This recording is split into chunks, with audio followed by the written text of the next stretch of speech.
గుంటూరు జిల్లాలో ఎస్సీ వర్గీకరణ లక్ష్య సాధన కోసం ఎంఆర్పీఎస్ వ్యవస్థాపక అధ్యక్షుడు మందకృష్ణ మాదిగ సమావేశం నిర్వహించారు. ఈ సందర్భంగా ఆయన మాట్లాడుతూ ఎస్సీ రిజర్వేషన్ల వర్గీకరణ విషయంలో రాబోయే ఎన్నికల్లో అన్ని రాజకీయ పార్టీలతో కలిసి మాట్లాడతామని చెప్పారు. ఇందులో భాగంగా ముందుగా సీఎం జగన్ తర్వాత మాజీ సీఎం చంద్రబాబును కలుస్తామని తెలిపారు. రాష్ట్రంలో మాదిగ రెల్లి కులాలు 50% ఉన్నారన్న ఆయన తామాషా ప్రకారం చట్టసభల్లో సీట్లు కేటాయించాలని కోరారు. ఈ క్రమంలోనే 4 పార్లమెంటు స్థానాలతో పాటు 29 అసెంబ్లీ స్థానాలు కేటాయించాలని డిమాండ్ చేశారు. సుప్రీంకోర్టులో విచారణ జరగబోతున్న సమయంలో, అది ఆంధ్రప్రదేశ్ ప్రభుత్వం కేసుగా చూస్తున్న సమయంలో ఆంధ్రప్రదేశ్ ప్రభుత్వం సానుకూలంగా స్పందించాల్సిన బాధ్యత లేదా? ఉమ్మడి ఆంధ్రప్రదేశ్లో రాజశేఖర రెడ్డి గారు ముఖ్యమంత్రి ఉన్నప్పుడే సానుకూలంగా స్పందించారు. సుప్రీంకోర్టులో లాయర్ను పెట్టారు, మాకు సహాయ సహకారాలు అందించే ప్రయత్నం చేశారు. మరి మీరు మౌనంగా ఉండడం న్యాయం కాదు.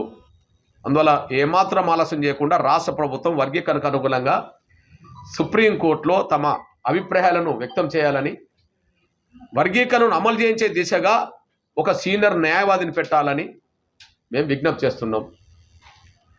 తర్వాత షెడ్యూల్ కులాల వర్గీకరణ అంశం కేంద్ర ప్రభుత్వ పరిధిలో ఉంది కనుక షెడ్యూల్ కులాల వర్గీకరణకు అనుకూలంగా కేంద్రం కూడా ఒక సానుకూలమైన నిర్ణయం తీసుకుంటామని చెప్పి గౌరవ ప్రధానమంత్రి గారు నవంబర్ 11వ తారీఖు నాడు జరిగిన విశ్వరూప మహాసభలో చెప్పాడు. అందుకు అనుగుణంగా కేంద్ర ప్రభుత్వం కసరత్తు మొదలుపెట్టింది. ఆ మొదలుపెట్టినప్పుడు వాళ్ళ అధ్యయనంలో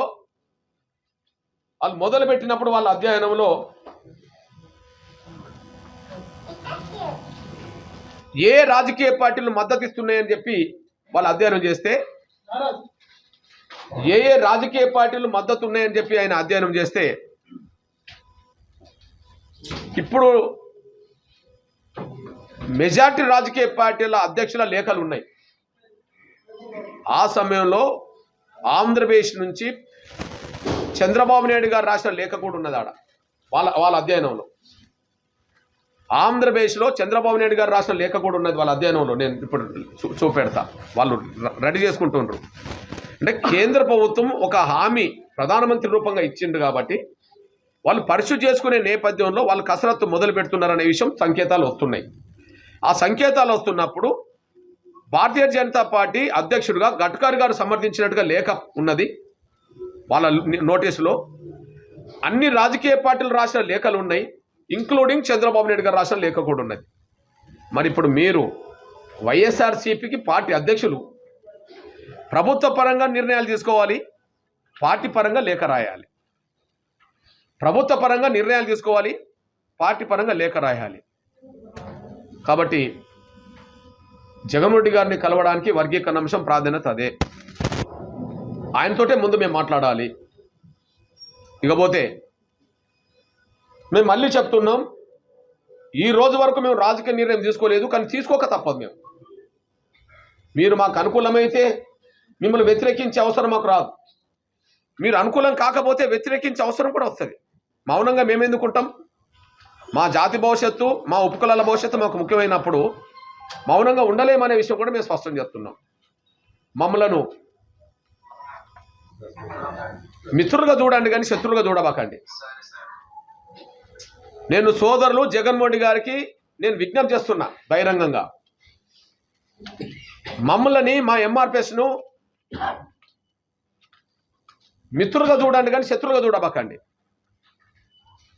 మిత్రులుగా చూస్తే దగ్గరుండడానికి మేము వెనుకాడం, శత్రులుగా చూస్తే రాజకీయంగా వ్యతిరేకంగా నిర్ణయం తీసుకోవడానికి కూడా వెనుకాడం. అందులో ఒక విషయం గుర్తు చేస్తున్నాను, మమ్మల్ని మిత్రులుగా చూసుకోండి అనడానికి సాక్ష్యం చెప్తున్నాను నేను.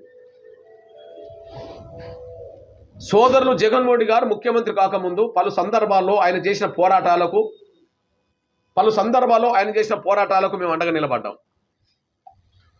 అందుకు సాక్ష్యం పోరాటాలు పక్కకు పెట్టి తెలంగాణ ఉద్యమం ఉధృత రూపం దాల్చుతున్న సమయంలో